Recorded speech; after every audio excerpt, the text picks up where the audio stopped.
What's up, Dragon Brood? So today we're taking a look at Jund Midrange, and this is one of those things I've really been wanting to come back around to. I've had a few lists, and I saw one in the Wizards deck dump a couple days ago that actually was in the ballpark of what I was already building, so that was pretty cool. So I kind of merged both lists, and we got a interesting looking Frankenstein of stuff that actually I think is very playable, so it should be a fun adventure today. But one of the things about Jund, it actually just has a lot of quality cards and has a lot of what you need to deal with the problem decks on the ladder right now. So I'm hoping this plays out the way we're expecting, but it's got a lot of powerful cards. I will let you know up front, this is going to be a lot of rares in this list, but that's just kind of what we're doing. You know, it's kind of what you got to do sometimes to deal with the big boys that are problematic right now. But anyway, let's go take a look at this Jund mid-range list.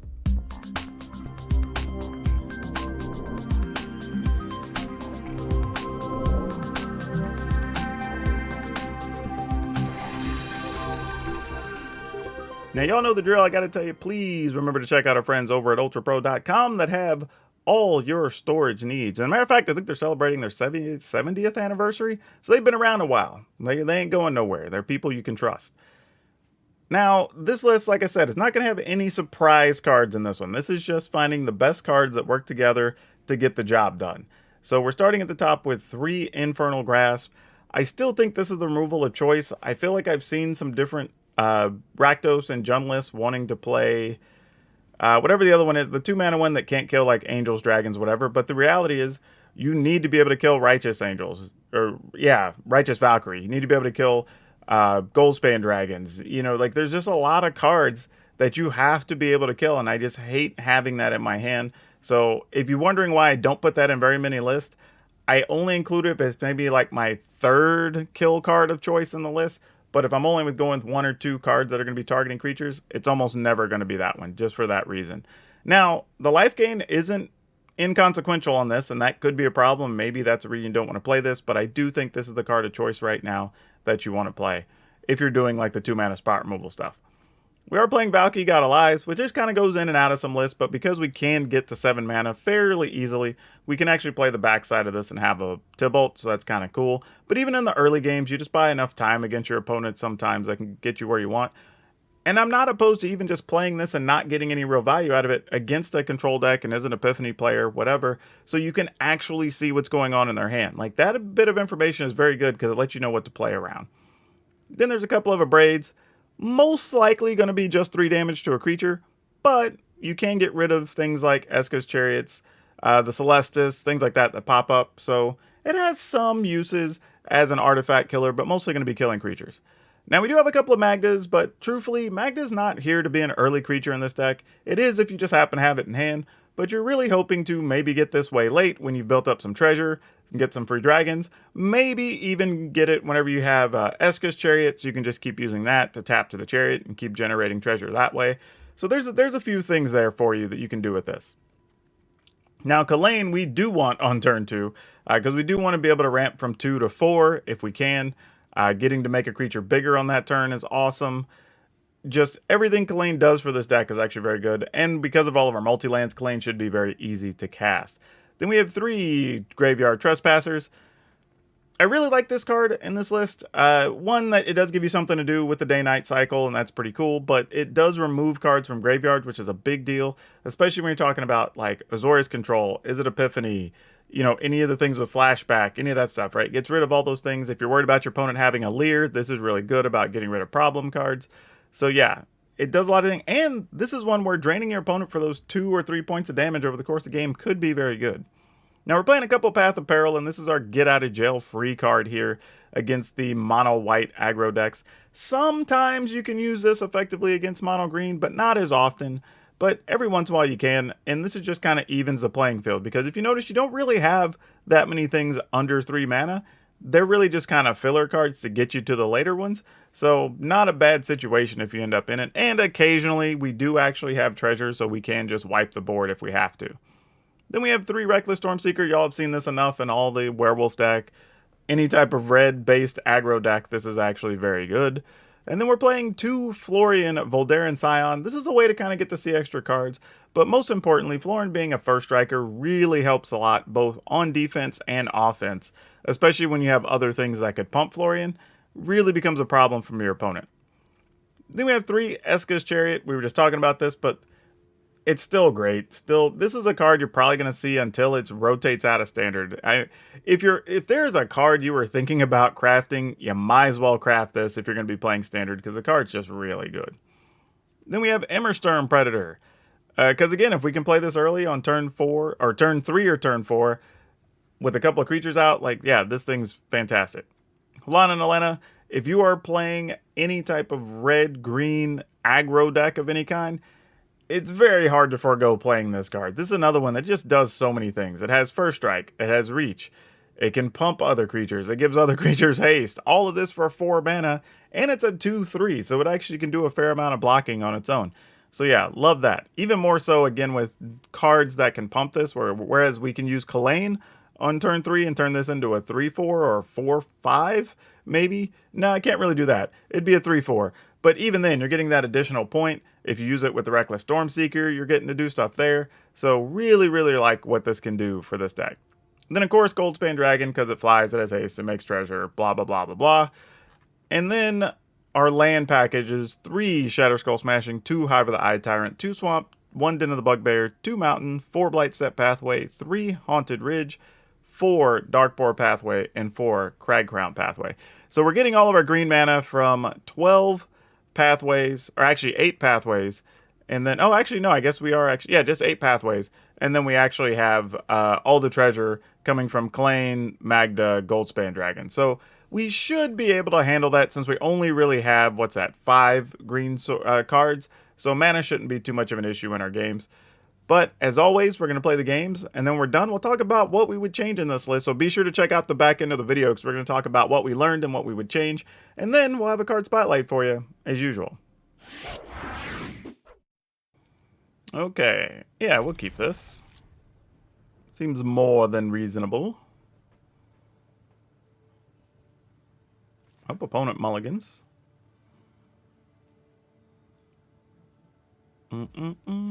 Alright. Looks like we're going to be using a Path of Peril this game, folks. Because I can't see this going any other way. Yep. Alright, and they get to attack. Makes sense. No, actually, no block. I was about to say block, but no blocks there. Okay, now it's just, do we think we should just Path of Peril now? Or should we try to get a Goldspan Dragon down? I think we're going to do this. I think is what we want to do here. I mean, I should have attacked first. And oh, wait, they're actually blocking? I was going to say, I didn't think they were going to block, which is why I didn't attack first. So I was like, wow, that was about to be really bad. Alright, Spellbinder, that wrecks our Path of Peril plans. Sort of.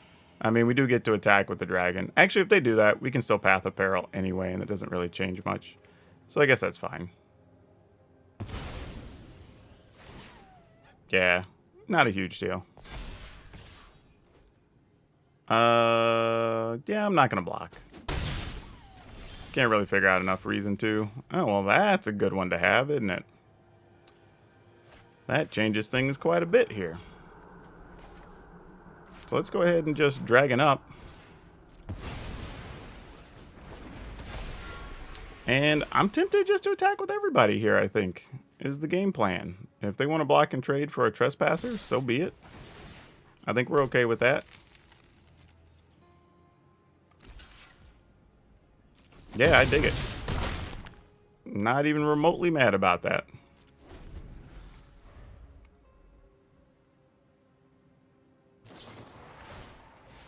Yep, that gives us more treasure. Do I want to use this mana now? We would take 3, 4, 5 and go to 10. Use this, go to 8. Or we could just kill this. It's fine. Don't think it's really worth it. I think ultimately we can get more out of our stuff here. Opponent is being very conservative. Because I might have just got in on an attack there if I were them. Now... If I use one treasure, we would end up with 1, 2, 3, 4, 5 left, and we could still do that? Alright. Oh, no, I'd have to use 2 treasure. Never mind. So I think the plan is just do this. Blow up 1 treasure for red. Do this. Attack for 5. Make another treasure.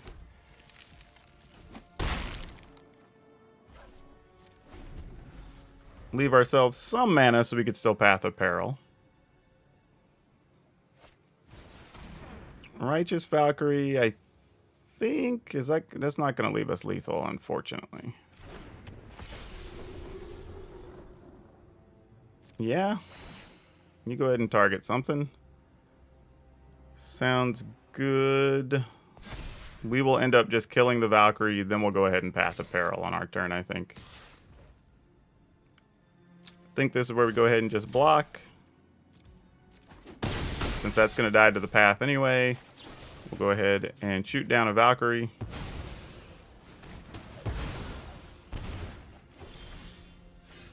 We will attack. Oh, I could have just attacked with my creature land and had lethal. Gosh dang it. Forgot that was 3 and not 2 power. Ah, well. Such is life.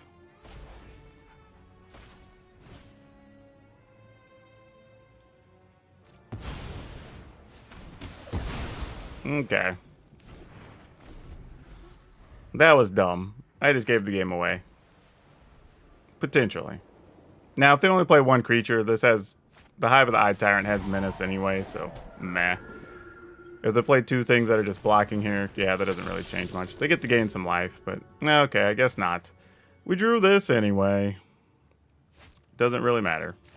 The deck decided I was not going to lose on this day.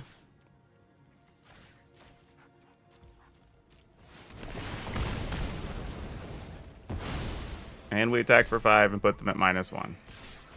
That was indeed a good game, opponent.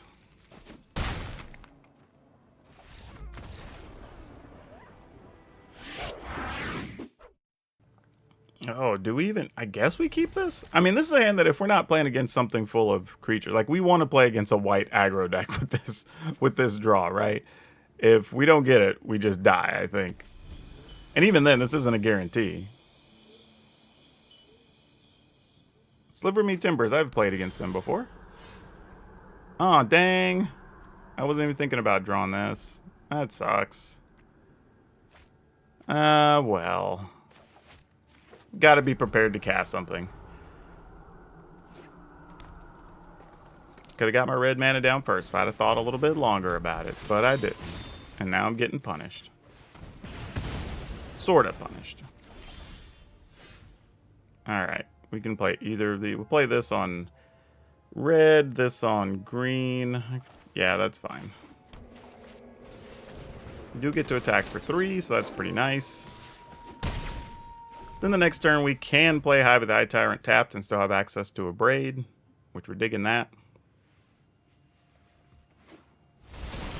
Oh, opponent has nothing and we get all this? Oh, dang.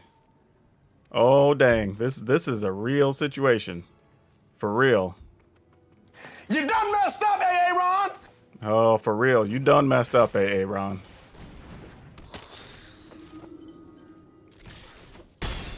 Alright. Woo! That is a big turn. Nothing we take here really matters. Let's just take a land. Yeah. Alright. That's it. Yeah. Yeah, we'll keep this. You know what?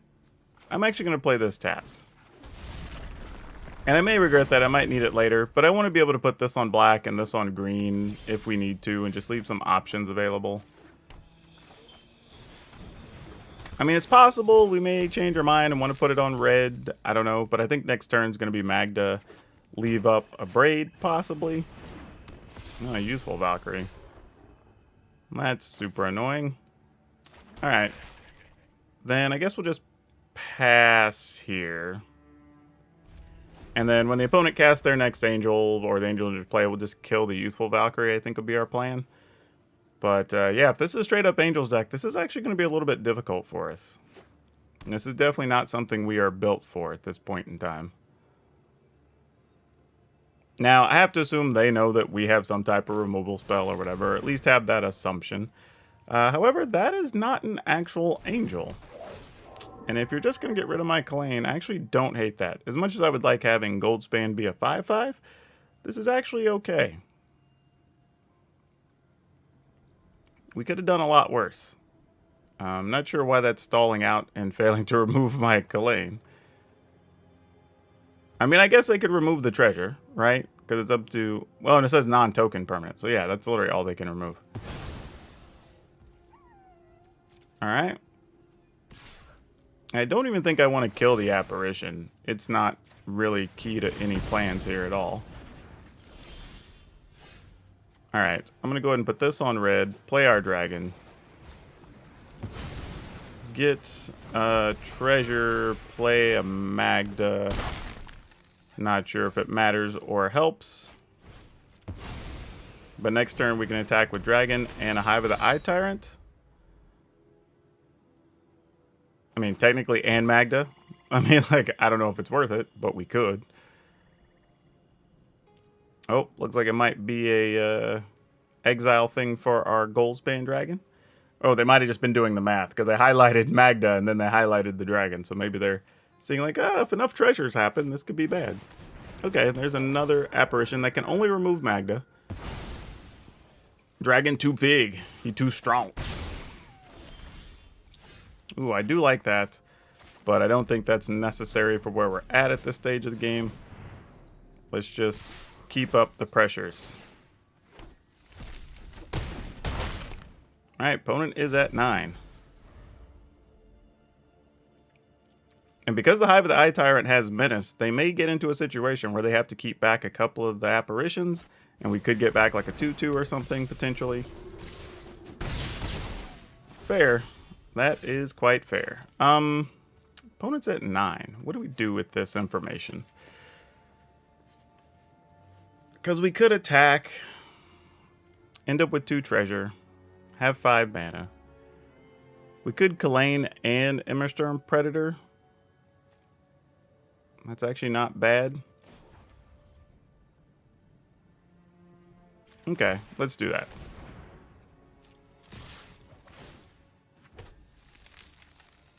I think this is reasonable. I mean, they would go all the way down to 2. We play this on red, right? This gives us Kalane, produces another treasure.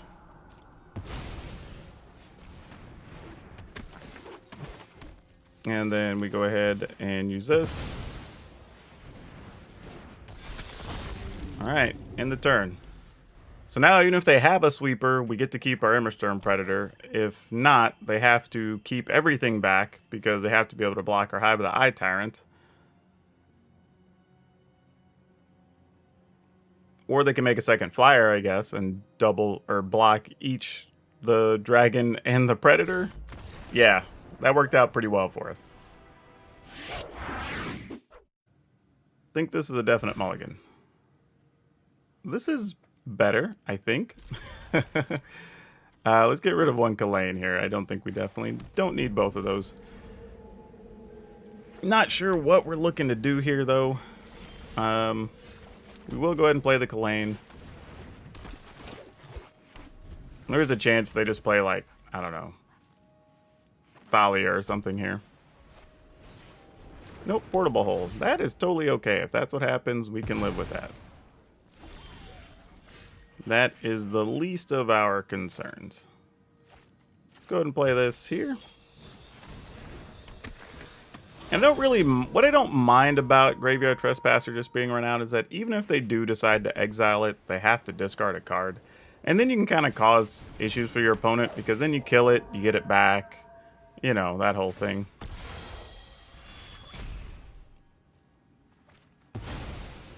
Interesting. They were willing to give up an elite spellbinder there. Good to know.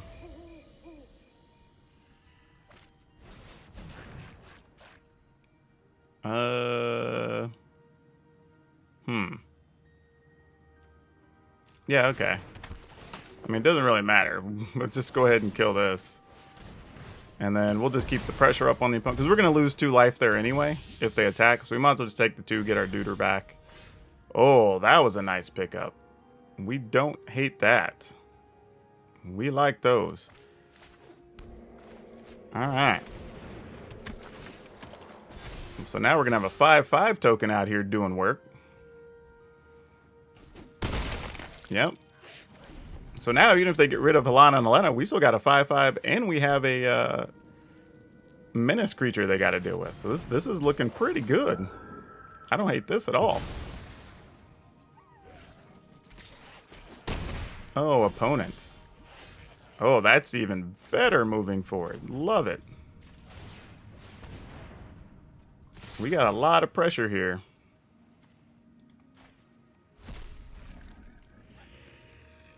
I mean, if you block the 5, we're going to get a 4/4 back. Yeah.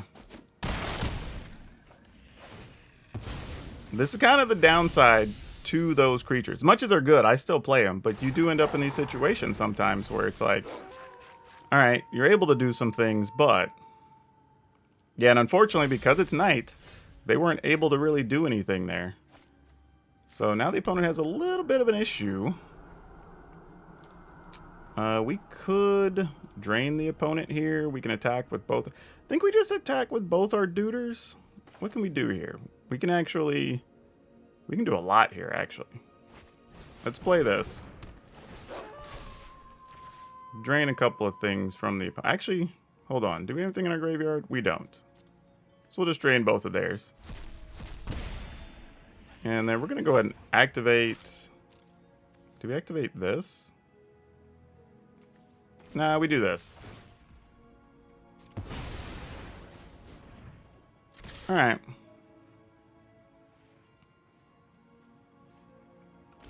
I mean, we're not in a bad spot here. Yeah, you have to double block if you're going to kill it. And then you take 9, but then now you got to deal with the glutton. So I don't know if you want to do that either. Alright. They can do what they wish. But now we can attack, and the reason I didn't want to attack with this first is now we can make an additional 1/1 that could punch through on this turn. Adversary's nice, but you're going to need a 4th blocker, opponent, so... Actually, that's not true. That does gain life. Because we don't have creatures in any of the graveyards, actually, as it turns out. Which is kind of funny, really. Okay, so let's assume... Brute blocks Glutton. That blocks here. That blocks here. Opponent takes none. They gain 4, go to 5, and then they have Glutton versus... Or actually, not even Glutton. Just our creatures versus theirs. So if we attack with these, then Glutton potentially kills the opponent next turn. No, because again, they can just block with the adversary. I think we're going to do this. No attacks. And if they just play 2 things here, they play 2 things here, and it's just bad. But we just got to deal with it. Because our other plan is we could attack everything in, and then the opponent... oh, they had another Glutton. Oh, that sucks for us. That's real bad, actually. That's actually the worst possible thing. Because now the only thing we can do is... Well, not even anything, truthfully. We can't do anything relevant here. Yeah. That's actually all bad. Yep. All bad indeed. I needed to find a way to get a creature dead, and I was not able to do so. So now, if we attack with Florian, Florian's only going to be a 4. What do we do? I mean, they could double block with Cathars. I mean, we just need a creature to die and the Trespasser to live, right? That's basically what this is about. So sure. And at first strike, so they don't get a bonus from blocking with Intrepid Adversary. Basically, opponent has to attack us with Intrepid Adversary next turn. That's pretty much how this is going to work. It's just a matter of if the opponent realizes that or not. Okay, they have a Portable Hold. It doesn't remove anything. Brutal Cathar, unfortunately, will get rid of that. But again, opponent still has to attack with the adversary here. That's it. The opponent didn't attack with the adversary.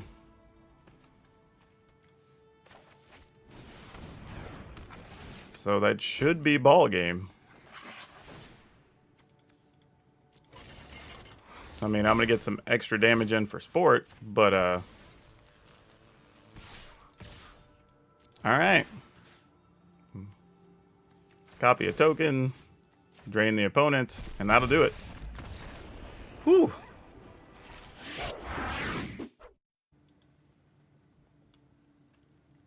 Yeah, we're definitely keeping this. There's no throwing this one back. Mostly because we can turn 2 Kalane into a turn 3 Chariot, and then play a Stormseeker behind it if we want to. I mean, in reality, we could also just play Stormseeker on 3, Chariot on 4, and then we'd have a Hasty Chariot. And we'd have a 3/4 Stormseeker, which is kind of nice. I don't hate that idea. So I could totally be talked into that. Matter of fact, that might even be the way to go here. I say that. Getting more creatures to attack with could also be correct. It's just a matter of how much value do I want to get out of this for next turn.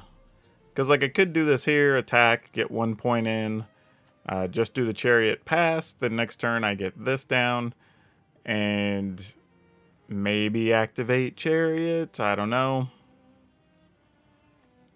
Alright.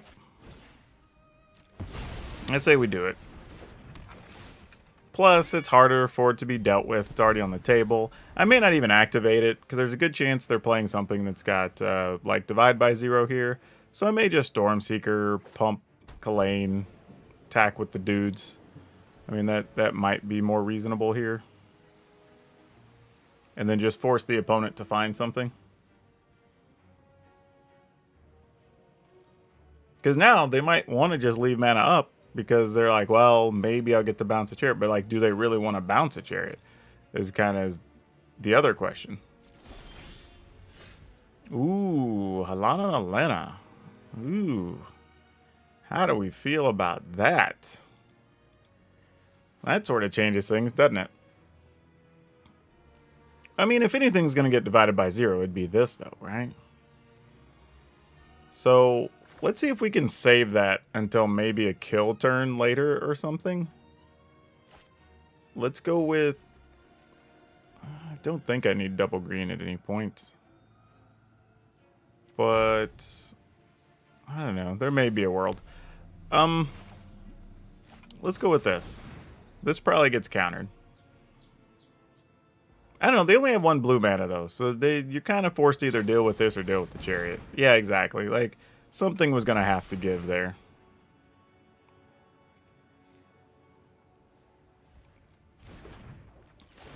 So, yeah. We'll get after it.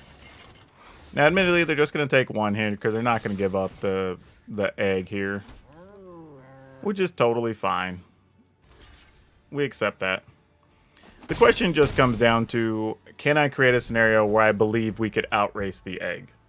Basically, the egg flipping next turn, possibly this turn, you know, and then still being able to outrace all those cards and all those triggers. Like, I don't think we can here.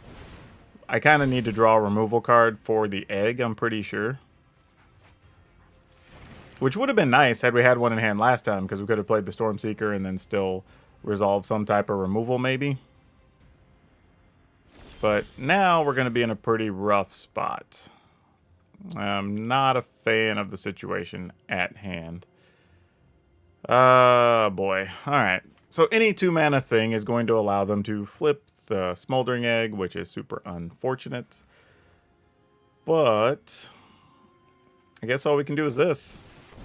Play things that are still bigger than 2 toughness.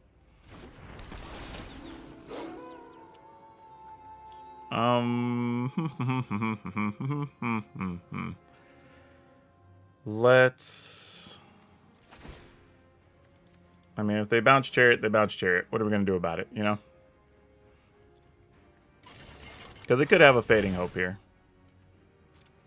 Which wouldn't be unreal by any stretch.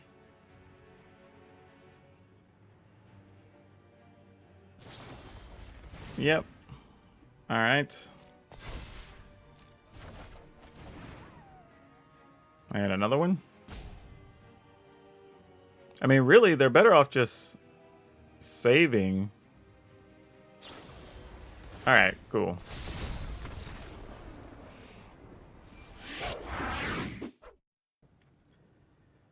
Oh boy, we get to go first. We have all of our colors, so yeah, let's keep it. We can get down to Magda, then a Stormseeker, then maybe a Helana?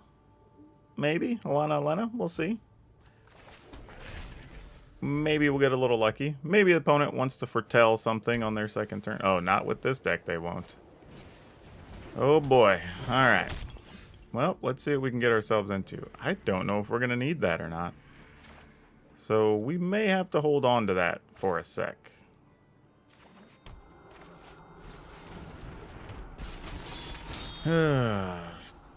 Infernal Grasp. What do we need to kill? I mean, if this is an aspirant, we probably have to spin... Okay, it's a monk, probably followed by another monk. Paladin class. Just as good. I'm not sure... Do we want to block here? I mean, because I feel like this is a real question. I think no. And it's a little bit of a gamble, but I feel like that's correct. I mean, if the opponent decides to just block here, we at least get a treasure. And that opens up some things with an Immersturm Predator. Because if they're going to exile something, they'll just kill our Stormseeker here. Or exile our Stormseeker, I should say. And then we still would be able to kill a couple of things, maybe, if we draw land. So, there's some things going on here.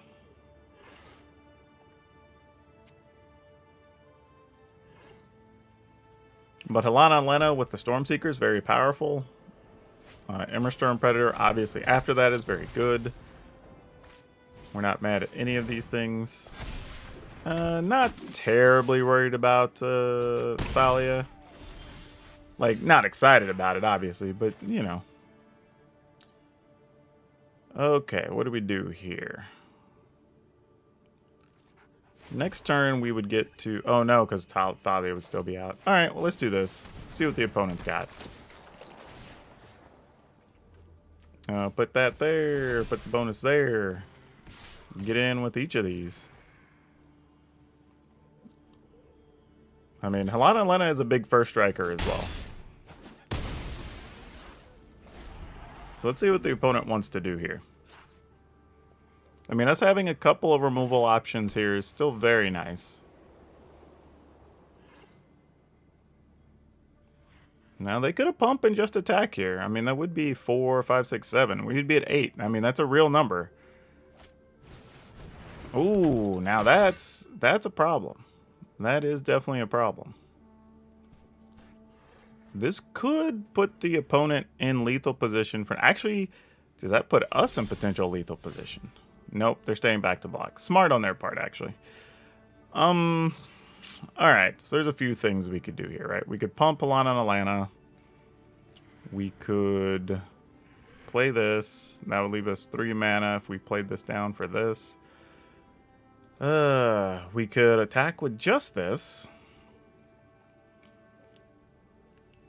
As a 5? As a 6? And that would let us exile 2 creature? Exile a creature. Alright, I think we got to take 3.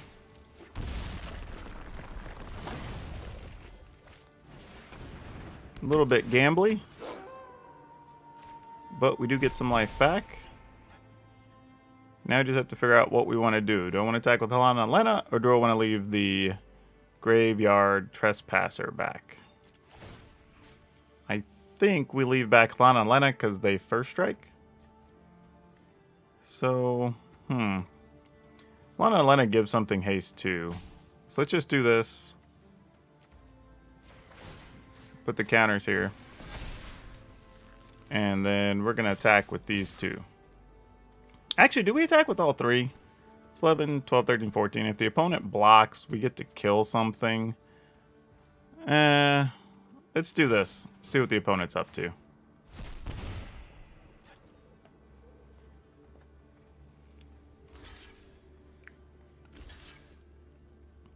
Hey, they gave us exactly what we wanted.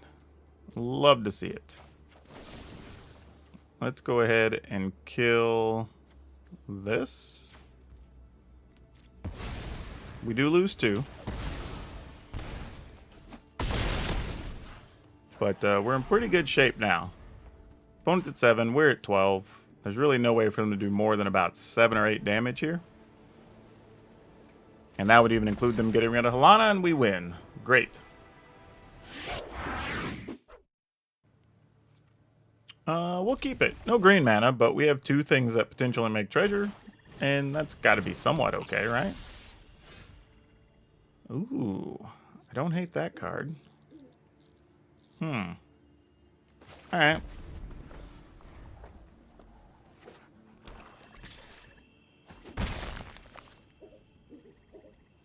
wonder if there's a world where I could just ramp up the Valky here. Oh. Well, the opponent's just not giving a damn about what we're doing. They're just slowly taking their time over there and just... Not even slowly, just taking their time over there and doing what they're doing.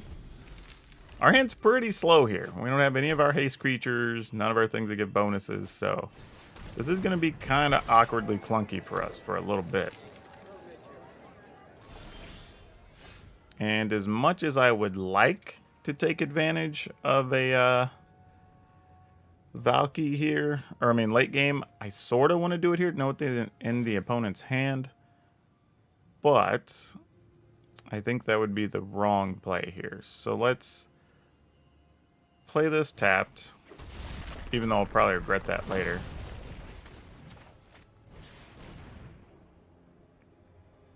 And then I guess we'll just see if Magda survives.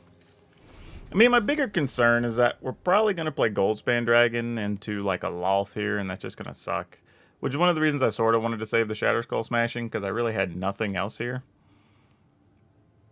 But we could also like cast Chariot, use Magda to crew the Chariot, you know, that sort of stuff. Well, we won't be doing that, as it turns out.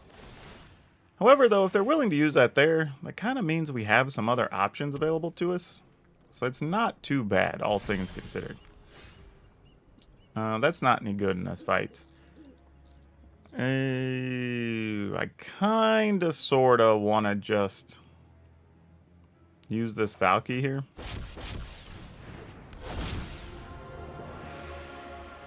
Okay, just wanted to know what was in the opponent's hand. So we do see 2 sweepers. No spot, and no spot removal actually, because there's a hero's demise or whatever, downfall. Alright, I'm going to go ahead and call this one good. We missed mana, and they drew well. You reek with terror. Alright, well I guess we're getting the mana we need with this deck, so I can't grab too much. Let's go ahead and put this in tap so we can go ahead and get this Kalane off. Okay, we're up against some white aggro-y things. Good news is we can Trespasser next turn, or we can kill something as necessary, and then maybe follow up with the Goldspan Dragon. And that's pretty sweet. I don't hate that. The problem just comes down to how much we think we can get away with. I mean, because we could actually attack and then still use this on the next turn.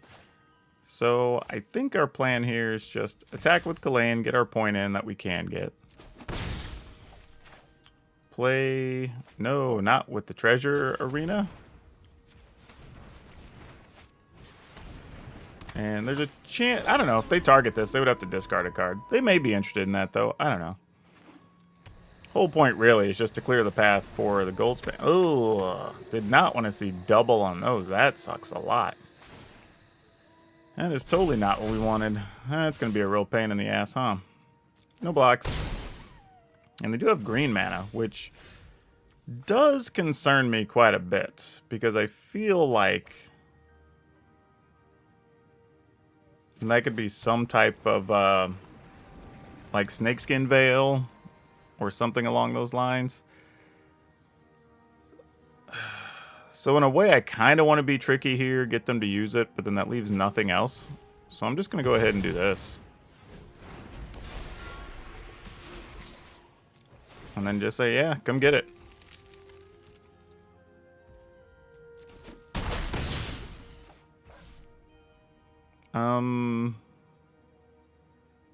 In the turn.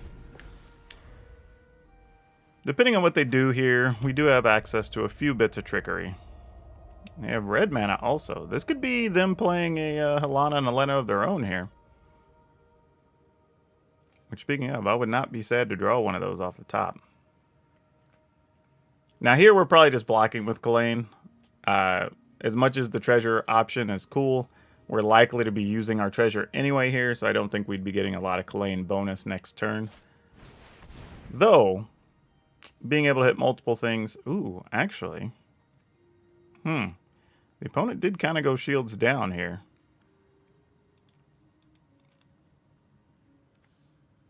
I think I'm going to go ahead and use this. Kill one of these duders off. Just keeps the +1s from being annoying. And then we can just kill the vampire next turn if we want to. Gonna go ahead and block here. Puts another creature in the yard so we can get... well, we already killed one of theirs, I guess. Oh, well, that's convenient now, isn't it? We're at 14. This puts us at 12. I don't see a way they do anything too dangerous here. And we get to drain them for 1 on top of all this.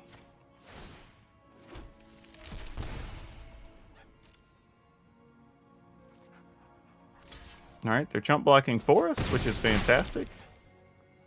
And this is just ward 1 if we want to go ahead and kill that. We can't with this, though, so that's a little unfortunate.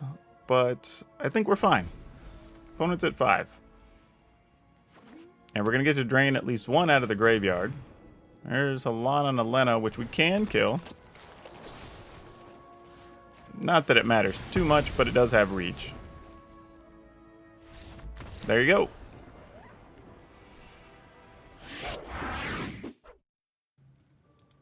This is an easy peasy mulligan. Ooh, that was not much better, was it? Let's keep this. I'm going to get rid of just that. And then we'll see what happens. Oh, this could be a good keep on this Path of Peril. Look at that. I almost thought I was walking myself into a trap, but maybe not. Instinct might win out on this one. Nope, it is not going to. Tough luck. Tough luck. Alright, we just have to hope all they play is little 2-mana things for 2 more turns. That's already going to make it not good. I mean, I guess the plus side is we could at least play a blocker. Probably dies or gets exiled, but at least we get to do something.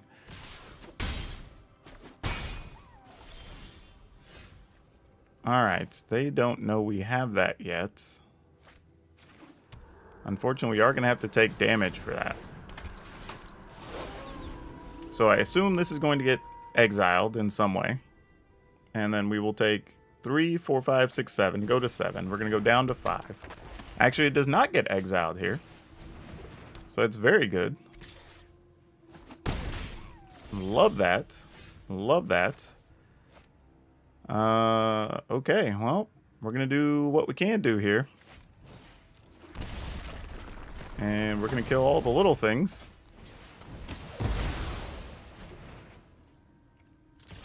We do get to gain a life back, so that's something. Though we are just a couple of turns from dead. This is not a race we end up winning in any real fashion here. Definitely don't win like that. So we're going to take 4, go to 5.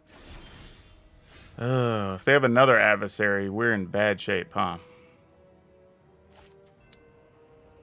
Don't have any treasure to use this.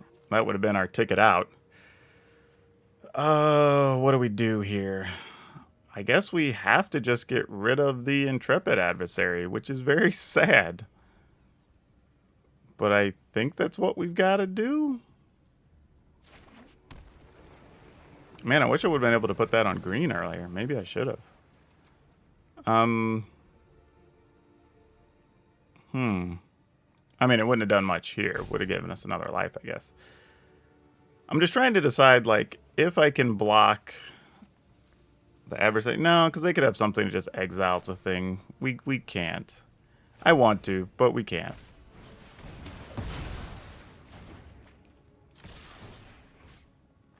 And who knows? Maybe they just have a land or something here.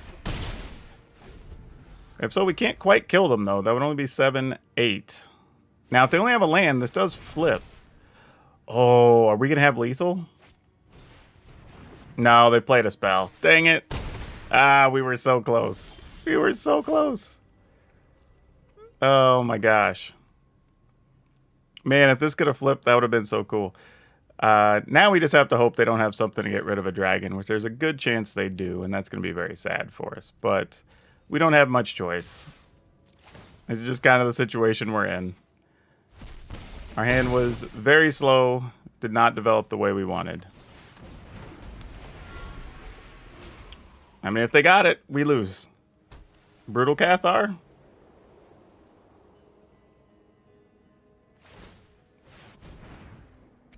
All right, we're not dead yet. I mean, obviously this has double strike, but we're not dead yet. Actually, oh, can we do this now and win? 4, 5, 6, 7, 8. Yeah, that's it. Oh, look at that. I don't know how we survived this. And my graveyard. There you go. Whew, that was a close one. Wow.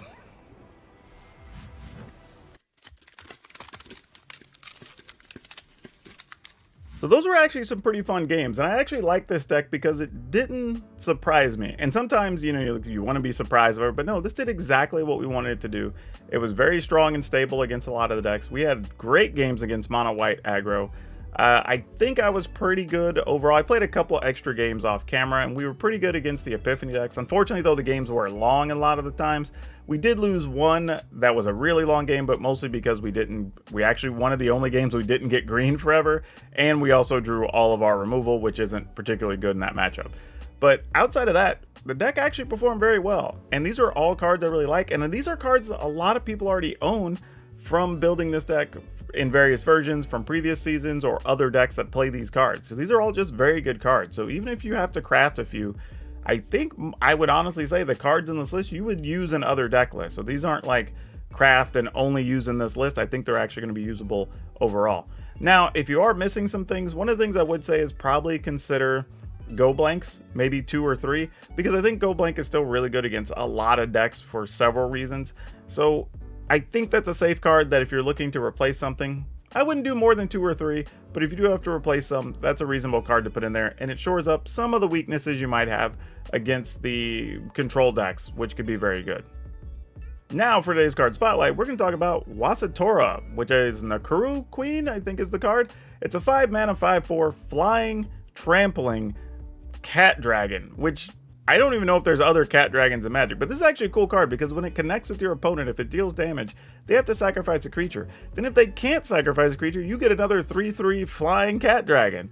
This card's actually pretty sweet, and it came out of Commander 2017, so there's not a ton out there. It's definitely not been reprinted, and they're going to cost you probably $5 or $6.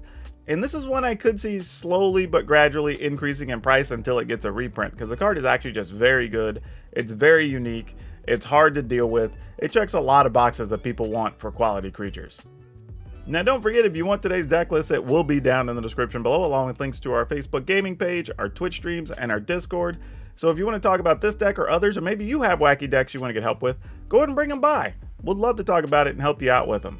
And if you're wondering how you can support the channel, consider becoming a member right here on YouTube. For as little as 99 cents, you can be involved in the content and help dictate what we get, but you also get access to free exclusive videos. Well, not technically free, but they're exclusive videos, and you also could have your deck featured here on the channel.